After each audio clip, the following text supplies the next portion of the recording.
تو پھر اللہ تبارک و تعالیٰ نے یہ کلمات ان سے واپس لے لیے، اٹھا لیے، یعنی دائماً عطا نہیں فرمائے، ہمیشہ کے لیے عطا نہیں فرمائے۔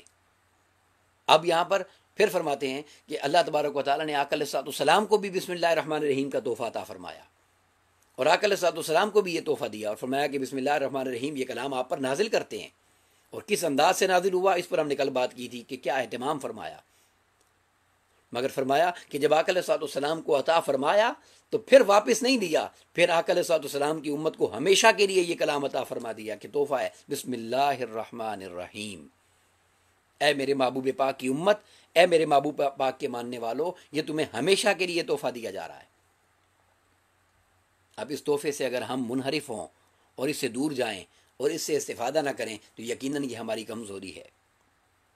شاعر نے بڑے خوبصورت انداز میں آقا علیہ السلام کی عظمت کا اظہار کیا، اور وہ کیا؟ شاعر یہ کہتا ہے کہ لکھوں اگر حضور کے احسان کم سے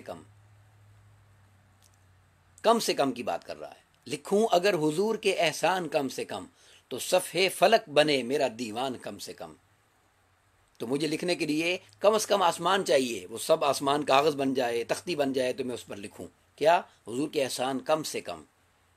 اور آگے شاعر کہتا ہے دریا درخت سب ہوں قلم دان کم سے کم، کل کائنات کے دریا ان کی سیاہی بن جائے، کل کائنات کے درخت کاٹ کے ان کے قلم بنا دیے جائیں، یعنی آسمان لکھنے کے لیے ہو، کل کائنات میں موجود پانی سیاہی ہو، اور کل کائنات کے درختوں کو کاٹ کر قلم بنائے جائیں۔ اب شاعر کیا کہتا ہے؟ تب جا کے لکھا جائے گا عنوان کم سے کم، تب آقا علیہ السلام کے کم سے کم احسانات کا جو عنوان بنایا جائے گا وہ بھی کم سے کم لکھا جا سکتا ہے۔ تو آقا علیہ السلام کے صدقے سے رب کائنات نے ہمیں کیا کیا عطا فرمایا؟ ہمیں تو اس کا شعور ہی نہیں ہے۔ اگر یہ شعور ہو جائے تو سوائے اس ذات کی غلامی کے، اس ذات سے محبت میں اور اس ذات کے تعلق میں فنائیت کے ہمارے پاس اور کوئی راستہ ہی نہ رہے۔ اللہ تبارک و تعالی ہمیں آقا علیہ السلام کے مقام کی معرفت عطا کرے، حضور کی غلامی میں پختگی عطا فرمائے۔ تو یہ حدیث پاک طویل آپ نے بیان فرمائی۔ اس کے بعد اب جب ہمیشہ کے لیے دیا ہے، اب یہ سنیے ذرا اس پر جو حدیث پاک حضور سیدنا غوث العظم دستگیر رضی اللہ تعالی عنہ جو شہنشاہ ولایت ہیں، وہ جو حدیث پاک لے کر آ رہے ہیں وہ سنیے۔ پھر بیان کرتے ہیں کہ قیامت کے دن منظر بڑا عجیب ہوگا۔ یہ امت محمدیہ صلی اللہ علیہ وسلم جب یہ اپنی قبروں سے اٹھے گی اور میدان محشر میں جمع کیے جا رہے ہوں گے یہ لوگ، تو فرماتے ہیں کہ اس وقت عالم یہ ہوگا اور اس وقت بات یہ ہوگی کہ یہ امت جو ہے بسم اللہ الرحمن الرحیم کے کلمات پڑھ کے آگے بڑھے گی میزان کی طرف، پل صراط کی طرف، چونکہ انہیں یہ کلمہ ہمیشہ کے لیے عطا کر دیا گیا ہے۔ مگر یہاں یہ بات عرض کرنا چاہتا ہوں، وہاں وہی پڑھے گا اور اس کی زبان پر جاری ہوگا کہ جو اس کی مشق کرتا رہا ہوگا، جس نے زندگی میں اسے اپنا وتیرہ اور طریقہ بنایا ہوگا، جس کا وظیفہ بسم اللہ الرحمن الرحیم کے کلمات ہوں گے۔ اور کیا خوب اللہ والوں نے کہا ہے کہ انسان زندگی کے اور دنیا کے کام کاج کو ترک نہیں کرتا، وہ یہاں پر آیا ہے، اس نے یہ سب کچھ کرنا ہے، مگر ان کام کاج کے کرتے ہوئے بھی پوزیشن یہ ہو کہ ہاتھ کارول، ہاتھ کاموں میں لگے ہوں، دل یار ول، اور دل یار سے جڑا ہوا ہو، ہر وقت محبوب کی ذکر اور محبوب کی یاد میں فنا ہو دل، تب یہ ذکر زبان پر اور دل پر ہمیشہ جاری رہتا ہے۔ تو فرمایا کہ یہ امت بسم اللہ الرحمن الرحیم کے کلمات پڑھ کر آئے گی، تو فرمایا کہ جو کوئی بھی یہ کلام پڑھتے ہوئے آگے جائے گا، جو کوئی بھی پڑھتے ہوئے آگے جائے گا، اس کے نامہ اعمال میں نیکیوں کا وزن بڑھتا چلا جائے گا، نیکیوں کا وزن بڑھتا چلا جائے گا، اس کے نامہ اعمال میں نیکیوں کی کثرت ہوتی چلی جائے گی، بڑھتی جائیں گی، اس کی نیکیاں بڑھتی چلی جائیں گی۔ تو وہ امتیں اپنے انبیاء کرام سے پوچھیں گی کہ یہ ایسا کیا عمل ہے ان کے پاس، یہ کیا کر رہی ہے یہ امت، ایسا کون سا وظیفہ ان کے ہاتھ لگ گیا ہے، کون سا اسم اعظم ہے ان کے پاس کہ جس کی وجہ سے جو آگے جاتا ہے اس کے نام اعمال میں نیکیوں کا وزن بڑھتا چلا جاتا ہے۔ تو انبیاء کرام علیہ السلام اپنی امتوں کو جواب دیں گے کہ یہ جو بسم اللہ الرحمن الرحیم یہ کلمہ، یہ آیت کریمہ جو ان کی زبانوں پر ہے، تمہیں اس کی عظمت کی خبر ہی نہیں ہے، تمہیں کیا خبر یہ کتنی عظیم چیز ہے اور کتنا عظیم کلمہ اور آیت کریمہ ہے۔ اب وہ اپنی امتوں کو خبر دیں گے، اور وہ کیا دیں گے؟ اپنی امتوں کو انبیاء کرام یہ فرمائیں گے کہ اللہ کی عزت کی قسم ہے ہمیں کہ اگر اللہ تبارک و تعالی میزان کے ایک پلڑے میں اس بسم اللہ الرحمن الرحیم کو رکھ دے، کلمات کو، ان کو رکھ دے، اور دوسرے پلڑے کے اندر کل کائنات کی برائیوں کو رکھ دے، کل کائنات میں تمام مخلوقات کی برائیوں کو دوسرے پلڑے میں رکھ دے تو ہمیں اللہ کی عزت اور جلال کی قسم ہے کہ کل کائنات کی برائیاں ہلکی ہو جائیں گی اور اللہ کے اس محبوب کلام کا وزن زیادہ ہو جائے گا. تو ہر امتی جو پڑھ کے آگے بڑھ رہا ہے اس کے نام اعمال بڑھنے پر تم اتنی حیرت میں پڑ گئے ہو، یہ بات ذہن نشین کر لو. نہیں یہ اس سے بڑی بات ہے. کل کائنات میں کل مخلوقات کے گناہ اور نافرمانیاں اگر ایک پلڑے میں رکھ دی جائیں اور اللہ تبارک و تعالیٰ دوسرے پلڑے میں کلمہ بسم اللہ الرحمن الرحیم رکھ دے تو تب بھی اس کا وزن زیادہ ہو جائے گا. سامعین ذی وقار، یہ وہ عظیم کلمہ ہے اور یہ وہ عظیم اللہ تبارک و تعالیٰ کا عطا کردہ کلام ہے، اور اس کلام پاک کی یہ ابتدا ہے جس سے شروع کیا جاتا ہے بسم اللہ الرحمن الرحیم. تو میں آپ سے گزارش یہ کرنا چاہتا ہوں، خدا کے لیے اس جملے کو اپنے دل میں جگہ دیں، اس جملے پر غور کریں اور اس کی عظمت کی طرف دیکھیں، اس کی مہربانیوں اور رحمتوں کی طرف دیکھیں کہ وہ کیسا رحیم ہے اور کتنا غفور ہے اور کتنا مہربان ہے، کہ جس کے کلام کی آغاز بسم اللہ کی برکتوں کا یہ عالم ہے. کل سے ہم حدیث پاک بیان کرتے چلے جا رہے ہیں، تو اس پورے کلام کی عظمت کا عالم کیا ہوگا. وہ کلام پاک قرآن مجید اسی ماہ رمضان المبارک میں نازل کیا گیا. سامعین ذی وقار، اب میں گفتگو کو اس سے آگے بڑھانا چاہتا ہوں اور ایک اور چیز اہم آپ سے شیئر کرنا چاہتا ہوں، اور اس سے پہلے میں آپ کو ایک چیز دکھانا چاہتا ہوں. یہ حضور شیخ الاسلام ڈاکٹر محمد طاہر القادری زیدہ مجدہ کی کتاب ہے بسم اللہ کی مختصر تفسیر پر، تسمیۃ القرآن بسم اللہ الرحمن الرحیم کے نام سے. یہ تسمیۃ القرآن بسم اللہ الرحمن الرحیم پوری کتاب ہے، یہ مختصر تفسیر بسم اللہ الرحمن الرحیم کی. اب یہاں میں ایک چیز عرض کرنا چاہتا ہوں، دیکھیں ہمیں اس پر کوئی اعتراض نہیں ہے، ہمارا ایمان ہے اور ہم اس پر کوئی بحث بھی نہیں کرنا چاہتے کہ اس کلمے کی عظمت کو تسلیم کرتے ہیں دل و جان سے. مگر میں اس کی عظمت کے راز میں سے ایک راز آپ سے شیئر کرنا چاہتا ہوں کہ اس کلام کو، اس مختصر آیت کریمہ کو جو بسم اللہ الرحمن الرحیم، یہ 4 الفاظ کا مجموعہ ہے، 19 حروف ہیں، اس میں ایسا کیا راز ہے کہ اس کلمہ کو اتنی بزرگی، اتنی عظمت اور اتنی شان عطا کر دی گئی؟ کیا راز کیا ہے اس کے اندر؟ یہ بات آپ سے شیئر کرنا چاہتا ہوں. ان رازوں میں سے ایک راز جو اللہ والوں نے بیان فرمایا، وہ راز آپ کے سامنے رکھنا چاہتا ہوں. اور وہ کیا ہے، اس کی وضاحت بہت سارے مفسرین نے کی ہے، اور میں چونکہ درس غنیت الطالبین دے رہا ہوں تو حضور سیدنا غوث العظم دستگیر رضی اللہ تعالیٰ عنہ نے بھی اس کو بیان فرمایا ہے. وہ یہ بیان فرماتے ہیں کہ ہمیں ظاہری طور پر جب اس کلمہ کو ہم پڑھتے ہیں بسم اللہ الرحمن الرحیم، تو اس میں 3 اسماء گرامی ہمیں دکھائی دیتے ہیں. اللہ اس میں جلالت، الرحمن اور الرحیم اس کے صفات اور اس کے اسماء، یہ 3 اسماء گرامی اس میں ہیں. مگر حقیقت کے اندر، اس کلمہ کے اندر اللہ تبارک و تعالیٰ کے بے شمار 70 سے زیادہ اسماء گرامی ہیں موجود. بے شمار اسماء گرامی اللہ تبارک و تعالیٰ کے اس کلمہ کے اندر موجود ہیں. اس کی طرف آپ کی توجہ دلانا چاہتا ہوں. وہ کیسے؟ تو بیان کرتے ہیں اس لیے کہ دیکھیں، اللہ تو اس میں جلالت ہے، الرحمن وہ رحمان ہے، الرحیم وہ رحیم ہے یقیناً.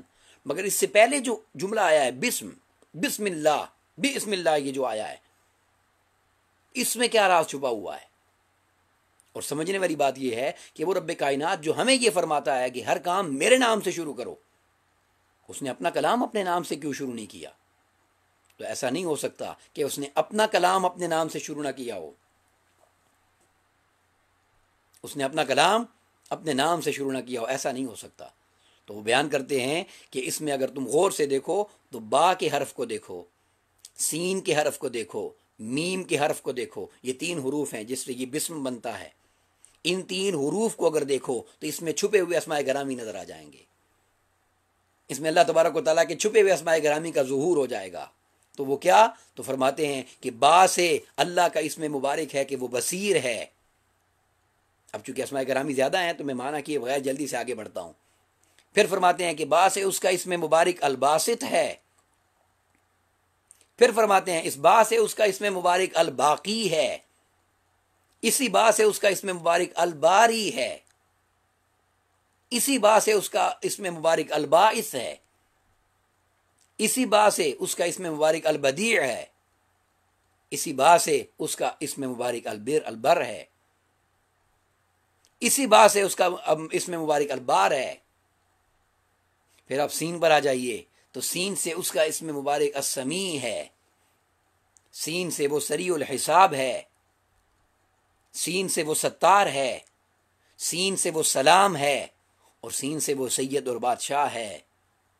پھر میم پر آ جائیے تو میم سے الملک ہے، میم سے المصور ہے، میم سے المؤمن ہے، میم سے المہیمن ہے، میم سے المتکبر ہے، میم سے المعز ہے، میم سے المقیت ہے، میم سے المجیب ہے، میم سے المعید ہے، میم سے المتین ہے، میم سے المبدی ہے، میم سے المحصی ہے، المعید ہے، المحیی ہے، الممید ہے، المقتدر ہے، المؤخر ہے، الباطن ہے، المتعالی ہے، المنتقم ہے، المقسط ہے، المغنی ہے، المانع ہے۔ یہ سارے اسماء گرامی ان 3 حروف سے ہیں، تو ان سب کو اگر جمع کر لیں تو یہ کثیر اسماء گرامی ہیں۔ ان 4 جملوں کی صورت میں رب کائنات نے وہ وظیفہ ہمیں عطا کر دیا ہے کہ تم ایک جملہ یہ زبان سے کہو گے بسم اللہ الرحمن الرحیم، تو میرے محبوب کی نسبت کا صدقہ گویا تم نے 70 سے زیادہ مرتبہ مجھے پکار لیا ہے۔ اور اس کی رحمت کا تو یہ عالم ہے کہ اسے اگر ایک بار پکارے، اور گناہگار کے بارے میں آتا ہے، کوئی گناہگار اگر اسے ایک بار پکارے اللہ کے نام سے تو وہ 70 بار یا عبدی کا جواب عطا فرماتی ہے اس کی رحمت، کہ میری رحمت تجھے مایوس نہیں جانے دے گی، بول میرے بندے۔ تو ایمان اور یقین کے ساتھ اگر اسے بسم اللہ الرحمن الرحیم کے کلمات کے ساتھ پکارا جائے تو ایک لمحے کے لیے سوچئے کہ کتنی رحمتوں اور برکتوں کا نزول ہوگا وہ لمحہ۔ اور سامعین دی وقار، اس مضمون کو جس نقطے پر میں مکمل کرنا چاہتا ہوں وہ بڑی اہم بات ہے، بڑی توجہ طلب بات ہے، تھوڑی ٹیکنیکل ہے، مگر میں سادہ لفظوں میں آپ کے سامنے رکھنا چاہتا ہوں۔ دعا کرتا ہوں کہ اللہ تبارک و تعالیٰ سمجھانے کی توفیق عطا کرے اور آپ کو سمجھنے کی توفیق عطا کرے۔ یاد رکھ لیں، اس کلمے کو جب ہم دیکھتے ہیں، جو میں نے حروف کی بات کی، تو با ایک حرف ہے۔ با کیا ہے بولیں؟ ایک حرف، لیٹر ہے۔ اور حرف کو جب ہم عربی زبان میں دیکھتے ہیں، اور اگر آپ دوسری زبانوں میں بھی دیکھیں گے، ایک لیٹر جیسے کوئی بھی ایک لیٹر لے لیں، الفابیٹلی اے بی سی ڈی کوئی بھی ایک لے لیں، الف با تا کوئی بھی لے لیں، تو با جو حرف ہوگا تو حرف ناقص ہوتا ہے، اس میں ایک نقص ہوتا ہے، اور وہ نقص کیا ہوتا ہے؟ اس کا معنی کوئی نہیں ہوتا۔ اب میں اے بی سی ڈی زیڈ تک زی تک پڑھتا چلا جاؤں ایک ایک کر کے، آپ کو کوئی معنی سمجھ نہیں آئے گا، کوئی لفظ نہیں بنے گا، کوئی جملہ نہیں بنے گا، کوئی بات نہیں بنے گی۔ الف با تا سا جیم یا تک پڑھتا چلا جاؤں، آپ نہیں سمجھ پائیں گے۔ تو با حرف کیا ہوتا ہے؟ وہ ناقص ہوتا ہے، کمزور ہوتا ہے، وہ کمزور ہوتا ہے۔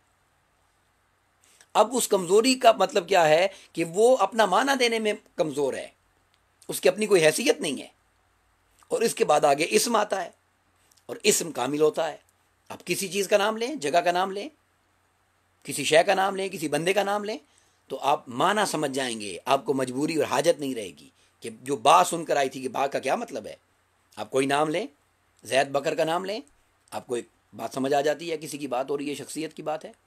اسم کامل ہوتا ہے اور حرف ناقص ہوتا ہے، خدا کے لیے اس بات کو سمجھیں۔ تو با حرف ہے اور آگے اسم ہے، اس کے بعد اسم جلالت ہے اللہ۔ تو گویا رب کائنات نے مخلوق کو پیغام دیا کہ تم سب ناقص ہو میری پہچان کے باب میں، میری معرفت کے باب میں، مجھ تک رسائی کے باب میں۔ کوئی اپنے تئیں مجھ تک نہ آ سکتا ہے، نہ مجھ تک پہنچ سکتا ہے، نہ میری معرفت پا سکتا ہے، نہ مجھ سے شناسہ ہو سکتا ہے، نہ تم مجھے سن سکتے ہو، نہ تم مجھے دیکھ سکتے ہو، نہ تم مجھے محسوس کر سکتے ہو۔ تم ہر اعتبار سے مجھ تک آنے کے معاملے میں ناقص ہو۔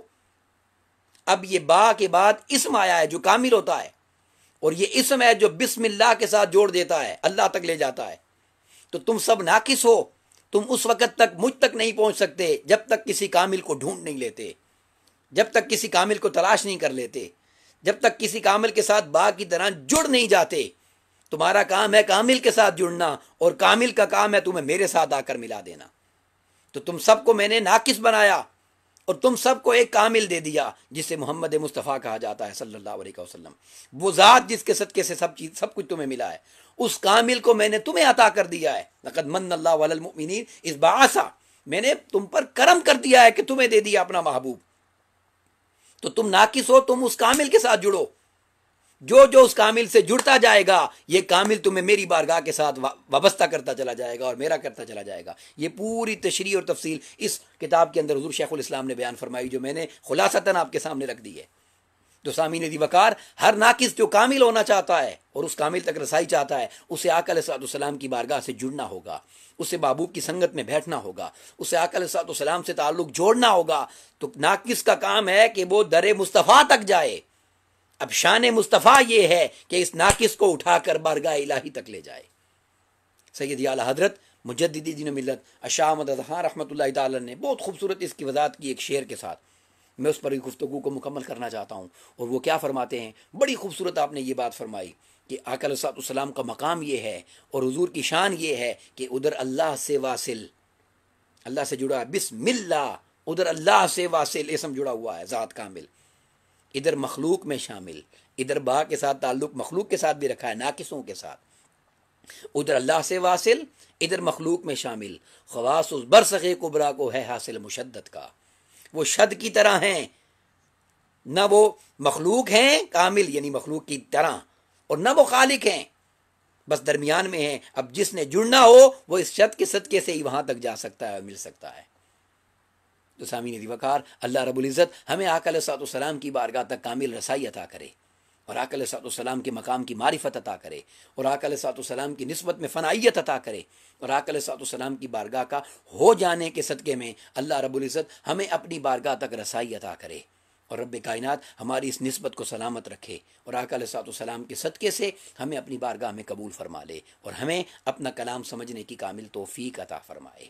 وما علینا الا البلاغ المبین۔ السلام علیکم ورحمۃ اللہ وبرکاتہ۔